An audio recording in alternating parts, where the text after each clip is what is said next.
വടവിധവ ഭ്രാന്തളകിയിട്ട് എന്തെല്ലാം ചങ്ങലക്കിടേണ്ടി വരും അതിന്, അല്ലാണ്ട് അതിനെ അടക്കാൻ പറ്റൂല എന്ന് തോന്നുന്നു. അത്രക്കും ഭീകരമായ രൂപത്തോടെയാണ് അത് വന്നിട്ടുള്ളത്. അത് അതുലിനെ എന്തെല്ലാം വിളിക്കുന്നത്. ഞാൻ ചോദിക്കുന്ന ബ്ലോഗേഴ്സ് എല്ലാം ഒന്നടങ്ങിയിട്ട് ഇവിടെ മേത്ത് കേസിടേണ്ടി വരും എന്നെ വായിത്തോന്നത് ഇവള് പറയുന്നത്.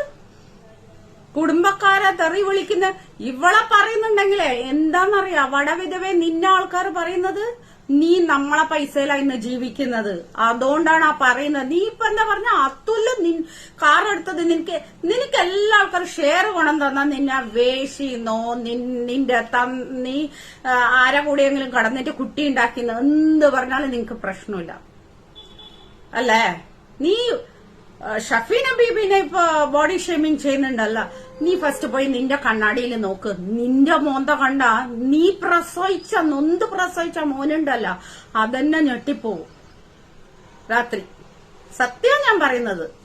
നീ ആ ഷഫീന ബീബിനെ ഒന്നും പറയാൻ നീ ആയിട്ടില്ല. നീ പറഞ്ഞല്ലോ എന്റെ വായുകൊണ്ട് അവരെ പേര് പറയാൻ പറ്റില്ല. പിന്നെ ഇപ്പൊ നീ നിന്റെ ചാനലിൽ നീ 100 പ്രാവശ്യം പറയണ്ടല്ലോ ഷഫീന ബീബി പ്ലക്കി എന്ന് പറഞ്ഞ നിന്നെയല്ല, നിന്നെ വട വിധവ. ബിക്കോസ് നിനക്ക് റൗണ്ട് വട, ചെറിയ വട ഇതെല്ലാം നീയല്ലേ ആൾക്കാരോട് പറഞ്ഞ. നിന്റെ വട തൊടാൻ ആരും വന്നിട്ടില്ല. ബിക്കോസ് അങ്ങനത്തെ നൊത്തോലിന്റെ വടയൊന്നും ആർക്കും കാണേണ്ട ആവശ്യമില്ല.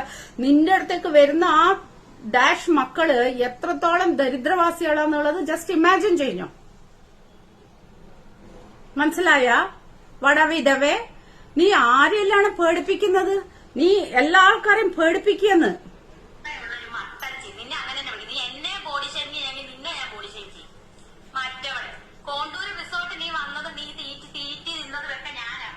കോണ്ടൂർ റിസോർട്ടിൽ പോയത് അവൾ കടക്കാനല്ല ഷഫീന ബീബി.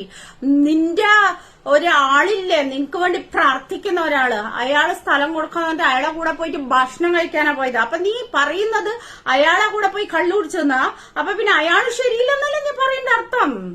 മനസ്സിലായ? നീ തന്നെയാ നോക്ക്, ഞാൻ പറഞ്ഞിട്ടില്ലേ നിനക്ക് ആരെല്ലാം സപ്പോർട്ട് ചെയ്യും അവർക്ക് നീ തിരിച്ചടി കൊടുത്തേ കൊടുക്കുന്നുള്ളത്. ഇപ്പൊ കാണുന്നില്ലേ എടുത്തിട്ടത് അയാളെയും കൂടി കൊടുക്കാനാണ് നിന്റെ ഉദ്ദേശം.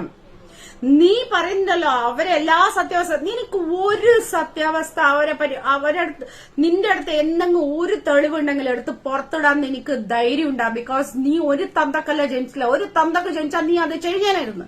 നീ പല തന്തക്കുമാണ് ജനിച്ചിട്ടില്ല. നീ തങ്കച്ചനോട് നിന്റെ തള്ളനോട് പോയി ചോദിക്കുക എത്ര ആൾക്കാർക്കാന്ന്. ഇതെല്ലാം നിന്റെ തന്തിയും തള്ളയും കൂടി കേൾക്കുന്നത് എന്തിനാന്നറിയാം? നിന്നെ കൊണ്ട്, നിന്റെ ഈ തെണ്ടിത്തരം കൊണ്ട്.